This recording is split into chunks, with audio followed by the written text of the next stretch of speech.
Alright, welcome back to Let's Despise Boltgun.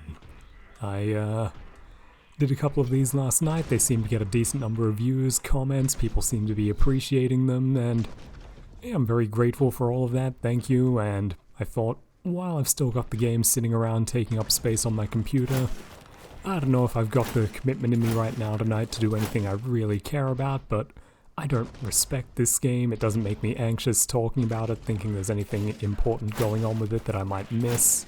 There's no worry in my mind that I might not do this thing justice.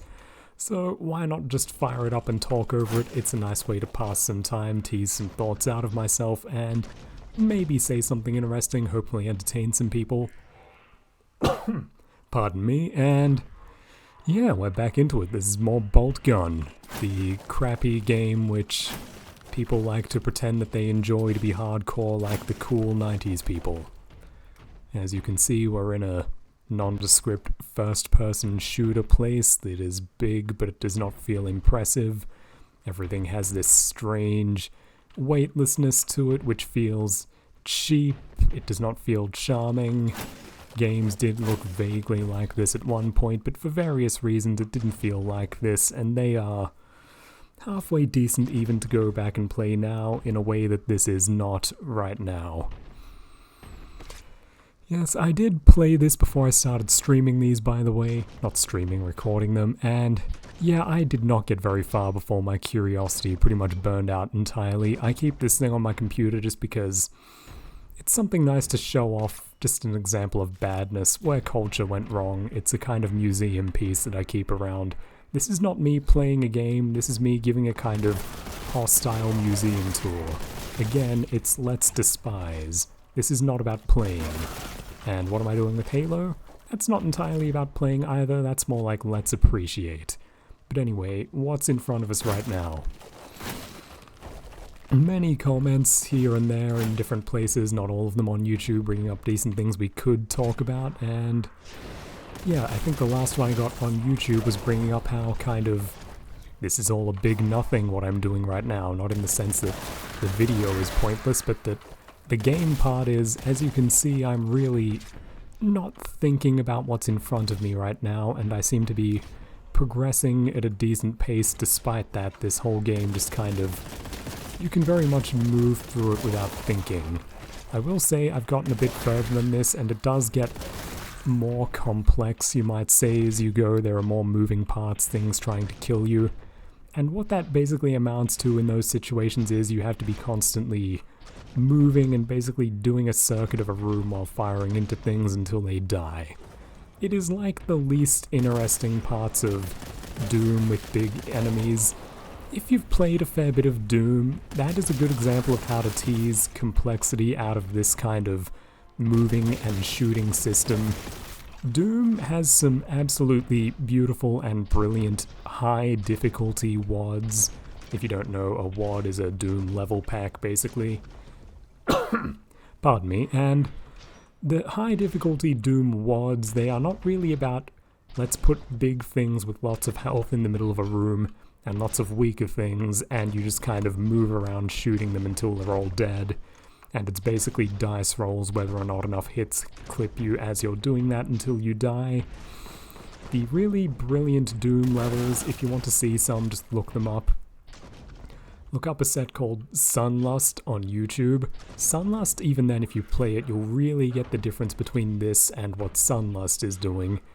It's really kind of an ability to shoot things and move around is taken for granted as, at the same time, not interesting and not challenging in Sunlust. It's made for people who already know Doom, and basically so is this. All first-person shooters, a point I've gone into with friends before, are basically skins or side grades of Doom. You are fundamentally doing the same thing in all of these games. If you've played one, you've played them all. If nothing really complex or out there is going on, winning is a foregone conclusion in all of them. What Sunlust does is it's basically not a game about shooting things, even though that's how you kind of interact with the world. It's really more a game about the shape of the levels, and learning how to beat a level in Sunlust is more about mentally sequencing your way through the space and thinking about where the most intelligent spot to be is at any given moment. It's rather like Hotline Miami if you've played that game, where the idea is that you are... Oh, we got a shotgun, of course, because it's a video game. Aren't we having fun? Anyway, Sunlust is rather like Hotline Miami in that, you know, you die, you respawn instantly, no fluff about that, you just throw yourself into it as much as you please, and learning how to beat it is not a question of improving your first-person shooter skills. It's not about, whoa, look at my traversal, I'm clearing these boxes, I'm like an ultra-kill player. No, that's, frankly, I don't think anyone who actually dislikes these games for what they are has ever been into that. That's kind of another thing. I see Ultra Kill as basically another version of this game. It's made for people who are kind of performative enjoyers of this abstract concept called FPS, which exists more in the minds of people who talk about video games a lot than enjoy them. Where was I going with that? Yes, it's not about shooting. I think that trying to build complexity into shooting is kind of just not very interesting and stupid. You can make a game more interesting with its shooting, but I don't really think complexity compounds that or makes it better. Example of what I mean by that, if you've ever played Marathon, the old Bungie game that has those silly meme videos by Mandalore now, the game that Bungie made before Halo, the first-person shooter for Mac, that game has some really cool shooting in it, if you ask me, even though it's extremely primitive. Basically Doom, but different looking, and you spend a lot of time reading story stuff. Why I like it is the amount of thought put into the guns, basically, and how they animate. It looks cool, it feels nice to fire them, and that's the start and end of it. I just think that Marathon has a really cool handgun. And games where I enjoy that kind of thing, it's generally just, have they put in a lot of incidental stuff to make the firing of the gun cool, and beyond that I really don't care. And yes, Sunlust, back to that, sorry. Why Sunlust is really interesting to me is that it's kind of thinking your way through the space. Doom is, as one friend has put it to me, it's more of an architectural thing at this point than a shooting thing. Some people think to augment the shooting element of Doom, mainly Sergeant Mark IV, again, Brutal Doom comes to mind. He was a guy who augmented the shooting, but again, he didn't really aim to make the game harder. It arguably a bit is, but it's more about the aesthetic experience of shooting being augmented. Like, things like enemies having limbs blown off when you shoot them, that doesn't really make the game tactically more complex. It's not something you will consider when attempting to play well. It's something which makes it aesthetically more complex. It gives you something to experiment with if you're into seeing that, or it's just a cool, weird thing that can happen in the middle of a gunfight. That is why that happens, and that is why he redid all the animations for the guns to make them more visceral and heavy and metallic looking. That kind of thing. That is the shooting end of what makes a first-person shooter interesting, and Sergeant Mark IV, I think, understood that very well. You make Doom a more interesting shooting thing game by tweaking the phenomena of what it feels like to fire a gun, not by, you know, filling a room with 500 things and forcing you to sprint around them in circles, constantly cycling your guns like this so everyone on V thinks you're really cool when you upload your gameplay footage. No, it's not about quickly cycling guns, it's about just, do the guns feel cool to play? And again, that's something that can't really be quantified, so we don't really talk about it because, you know, people are stupid. If we can't rank things in a list, do they even exist, is what people will think. But yeah, just on the shooting end, rule of cool is the rule, and you can't really make them complex. All of those games are just absurd. I think it's just poser junk, the hardcore shooter. And again, Sunlust, hardcore game, but not a hardcore shooting game. It's really a kind of hardcore space navigation game, a hardcore kind of mental balancing act of keeping track of lots of moving parts within a space and mentally plotting a successful trajectory through what is basically a kind of death maze. Every time I beat a Sunlust level, I should really just record myself playing it soon to demonstrate the difference between it and this. I feel like my progress in Sunlust is owed to learning my way around a space and kind of appreciating the intentions of its creator, and the kind of picture comes together. They had a very elaborate picture of how this space works, and by throwing myself into it and dying over and over again, I come to appreciate the nuances of their picture, and it's very much kind of coming to understand the construction of a 3D space. That is what Doom modding, when challenge-oriented, is about. I would also say the other half of Doom modding is just to create something which is beautiful or interesting, which isn't even dangerous, and basically just turning it into a world constructing and architecture tool, which is quite interesting, I think. Really, Doom is not a game about shooting, even though that is the primary way you engage with it, especially now. The people who still play Doom, they aren't the look how quick I can swap my weapons and fire them kinds of people. There is very little, I imagine, overlap between Doom and Ultra Kill players, Overwatch players, Counter-Strike players, whatever. I would imagine that the people who are still playing Doom now are probably the types to enjoy what we might call art games. And, well, when I say we, I mean like me and the kind of person who knows me, not the general person. When I say art game, I don't mean The Last of Us 2, I mean Killer 7, I mean Pathologic. I mean games which are genuinely doing novel and interesting things, games as virtual multimedia. Doom has a lot to appreciate, but it is not this visceral, moronic level of look how good I am at this contrived challenge which exists to be beaten, look at me, point my mouse at things and make them die. Again, as you can see, this is so boring to me that I don't even think about it. I'm just moving forward and things are dying. This is taking a very small fraction of my brain power. But yes, Sunlust is more like a meeting of minds between you and the creator on this kind of architectural maze-building plane. It's very much you versus the maze builder, the labyrinth of death, and you kind of bang your head against that until you win, and it is a very novel kind of experience, which I have not seen often, and I would say a big factor in that is that we, again, a point that I've gone into in writing a lot but haven't really said here, is that I think genre titles are some of the worst things that have ever happened to video games.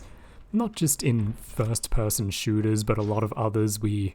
Basically, certain kinds of experiences are not preserved or appreciated well because we don't have a name for them, so people just stop thinking about them. We say, oh, well, first-person shooters are being made again, isn't that good? And, you know, Doom was the first, and this is also one, so it's a tradition, but again, as I just said, the kind of experience that I appreciate within Doom is not being replicated, and I believe the reason why is because even something like Sunlust will probably be called, even by people who sincerely enjoy it and mean well, a very good first-person shooter experience, when I think that, yes, it is first-person visually and you are shooting, but that does not capture the experience of actually playing it. That is not what you are doing, that is not why it is enjoyed by us, and if you just say first-person shooter, then people will say, like, then I can say, oh, it's a shame nothing else like Sunlust exists, and some moron will say, oh, but look, Boltgun exists, and they're both first-person shooters, so you should be extremely satisfied, but no, it's not like that. If I were to kind of give it a new word, which I wouldn't because that would just start the problem all over again, I would say that Sunlust is, again, a kind of, it's an architectural experience. That is a broad word I would use that is not sufficient, but I would say that architecture is a key focus. It is not a sufficient explanation of what it is, but it is an essential part of what it is, the construction of the three-dimensional space, and on the level of course, it has to be constructed or else it doesn't exist. It's important on the creation end, but the idea is that it is made with a mind towards how it will be experienced as played, and the idea is that you build the challenges into kind of imagining someone progressing through this thing. You fill it with obstacles and traps, and they have to kind of learn how you mentally constructed this thing. They have to have a shared full appreciation of the space and all of its parts to successfully navigate it.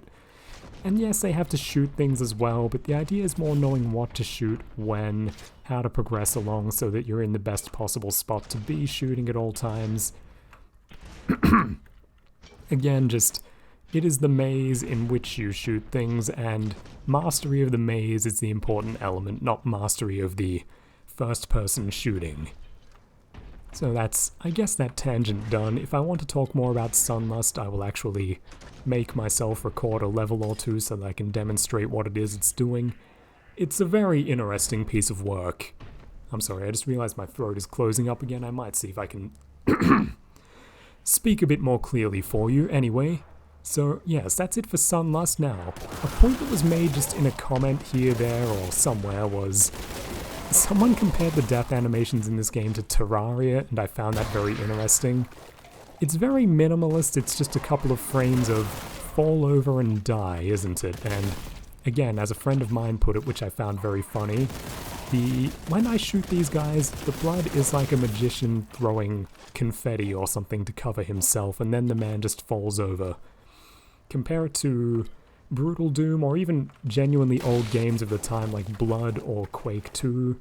Things would be blasted off behind and in every direction, like this cheap effect here. It's very contained, I think, kind of half out of laziness and half to contain the sheer violence that guy did explode, but only after I went back for the body, and in a very stock way which didn't really reflect anything that I did to him. It's like I just entered the console and typed explode body I'm looking at.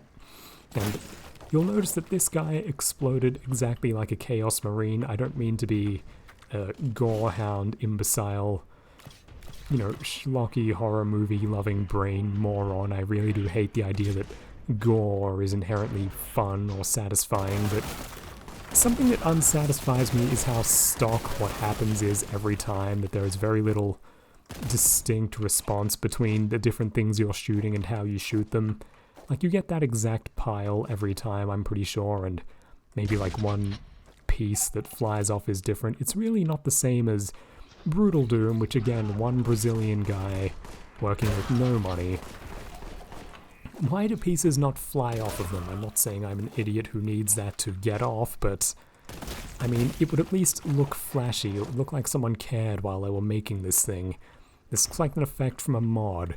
It's that one pile every single time, which does not look like my own handiwork. It looks like a... It's just very silly. It's a very silly stock effect. Again, just... I can tell you, even if I can't quantify this, what I can tell you is just the effect it has upon me. I'm not impressed while playing this. I'm again in the Charles Whitmore simulator state of mind where, look what I just did to those guys, but do I sound excited? I really could not be less excited. I'm just mildly bored and amused at how lame this thing is. Do I have the key for that? Yes.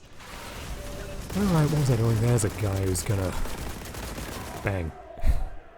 To be fair to that guy, I think I got a couple of in-level upgrades for this gun. The game is not always that absurdly easy. And things, again, will scale up as we go, but geez, aren't you just not feeling the Space Crusader theme? Something you may have noticed, which a friend of mine pointed out very much annoyed him, is that my armor in this game is called Contempt, and the idea is that I'm playing as a guy so driven, so passionate that he just feels less pain when he is in the mood to kill things and outraged at our enemies. Yep, his love of the Imperium is matched only by his hatred of the heretic, but do I sound like I'm feeling that? Are you feeling that? Of course, the point of video games is not to transcribe fictional emotions into the player. That is a kind of moronic idea, but that is basically how people try to justify the very lame, what were meant to be prestige games of 10 or so years ago. That's basically how The Last of Us and Spec Ops: The Line are sold. Like, oh wow, don't you literally feel the emotions of this fictional person? No, that's completely moronic. What kind of pervert could believe that? But what I will say is, I'm at least meant to be entertained. I'm meant to be enjoying something which is inherently appealing to the human animal in some virtual and debased concessional form here. I enjoy shooting games for the... I don't think people inherently enjoy violence and tearing apart, but they do enjoy problem solving, leveraging themselves against something which is in their way and coming out on top, and that is at the very least what you should get from this. I'm clearly not feeling that, but On top of that, there's bits and pieces. I should be enjoying the aesthetic participation in the nice thing, crushing the ugly thing, or whatever. There's various ways I could put what I mean by that. Warhammer 40k, again, it's campy, but it's tapping into something real. We enjoy it under the nose of people who'd criticize similar themes in a film or such. How I might put it is that the appeal of Warhammer and the appeal of the Space Marine is that I am a kind of intergalactic Dirty Harry killing things which are pretty much criminals against nature. A movie does this, like Dirty Harry himself, or an Italian Poliziotteschi, those films. For example, something like Almost Human or whatever, or Milan, Caliber 9, and so on. You read about those and you see that critics are mad about the ones which star cops because, you know, it's very much, you aren't meant to enjoy this kind of sensation, but we can if we transcribe it into space, and instead of criminals, they're strange monster things, and spiritually the same conflict is playing out, and it is just satisfying to be on the side of cosmic order and annihilating aberrations which should not exist. At least in theory, but you know, that's exactly what I'm meant to be participating in right now, and again, do I sound like I'm enjoying my little Dirty Harry escapist fantasy right now? Not really, and I think that's for various reasons. One, I think, is that of course it's a big group production and it's varied within the thing, but Dirty Harry in that kind of film, they're cool because on some level you can feel that a part of the people making it wants to indulge in this, and you're watching a genuine moral struggle on one hand, which is intellectually interesting, and there's just a kind of indulgence in that hell yeah, let's get 'em fantasy, which is fun to see, just someone giving themselves over to passion. That's quite fun. I think especially Death Wish is another example which comes to mind. I think a lot of people do just enjoy seeing the cool, well-socialized man just unleashing himself upon the criminal element within civilization. That's very fun to watch, and again, I think that this Warhammer, if you're going to be making someone the Space Marine, I think it's kind of an inherently dull concept. How would I sell this to people? I would say, if I wanted to make this cool, I would make Space Marine the Charles Bronson of space. He is the kind of Dirty Harry of space. He is the good guy who has had enough, but they don't sell that. They have him say the lines, but I'm not disgusted with the things I'm fighting. I don't feel like there was anything even approaching a shred of conviction in the creation of this. I really feel like this is people who would just giggle at me if I were to suggest that, hey, do you actually think it's cool to kill evil things with a shotgun that blows their face off? And I say giggle not even in the sense they'd feel superior, they would feel uncomfortable. There is a kind of, decayed and absurd as it is, there is a kind of moral weight and moral order inherent to the world of Warhammer 40k. I don't like Warhammer a lot, I call it Warehouse 40k a lot, haha. It does have that kind of appeal, someone who can't enjoy their real emotions, they enjoy them in this kind of concessional form, but even then, if someone is sincerely enjoying it, there's a spiritual concession to them. That means that, you know, this is their real nature being indulged as much as they'll allow it, and do you even feel like someone was indulging half of themselves in the realization of this project? I don't really feel that. I feel like I'm watching someone who basically sees this whole thing as a joke, and yeah, they're happy to put those lines in just because, you know, it's also absurd. Who could even take any of it seriously? On one hand, that could mean that they could write some really extreme stuff without realizing it, kind of how some people interpret Paul Verhoeven's Starship Troopers. I don't want to open that can of worms. Everyone gets a case of the stupids when discussing, did Paul Verhoeven know he was actually making it look cool? I respect Paul Verhoeven too much to even go into that. I love all of his films. I even watch the Dutch ones. They're very nice. I can easily recommend Soldier of Orange and a few of those other films. But back on track. I think that even if you consider this a bit of a joke, you have to at least get where it's coming from and have a beating heart inside you which, you know, kind of stirs even as you kind of like aren't really on board with these things. Some part of your soul kind of winks at them and that kind of brings it all together. That is not the impression I get when I play this game. I really feel like these people just were not capable of channeling the spirit of this even on a kind of even on a kind of concessional or compromise level, I really just think that there is no bloodlust left in the kind of person who made this game. And that is kind of its real problem. Again, to bring it back to where I was in the first couple of videos, Sergeant Mark IV revived first-person shooters by being someone who could believe in violence in a very real way, believe in bloodlust, believe in a kind of righteous fury, and it's not just so much that you accurately portray these things, like, these lines, "I am hate incarnate," might not be too different to what the real person who genuinely wants to write his cosmic Dirty Harry story would write. It's not about nailing that, it's more that if you're channeling the right spirit, you'll nail the incidental details because they're important to you. It's just the little touches that only passion can make you care about. Brutal Doom is a work pretty much entirely carried by those, in my opinion. All of those strange little details of the animation and the sound, they came out because Sergeant Mark IV is a man who really cared. The way that all the guns make lots of metallic noise, the way that, you know, things don't just turn into like red confetti when you shoot them, like individual pieces are blasted off and fly across the room while the guy is still trying to fight you with the rest of his body. That level of above and beyond comes from the fact you genuinely care, and it doesn't even just have to be in a game about violence. It's the general problem of games in our time that, you know, even a game about peace, ostensibly, or anything like that, I'm still overwhelmed by the impression that nobody actually cares. And that is a very great problem of our time. I could finish now, but that brings one last anecdote to my mind, which is very strange. That Neil Druckmann character, the obnoxious tool who made The Last of Us as a kind of draft concept for his TV show, which was obviously his real passion all along, getting to work for HBO or whatever. He was very kind of nuts for forcing incidental violent detail in his games, apparently, but the spirit of the thing is so corrupt, those games are so far off of the human condition or anything I can imagine anyone organically enjoying. That's just a question I kind of want to put to you. Why does a man like Neil Druckmann send his staff to Live Leak to look up what a head being shot by a bullet looks like? Is he passionate about violence? Does he want to be authentic about violence?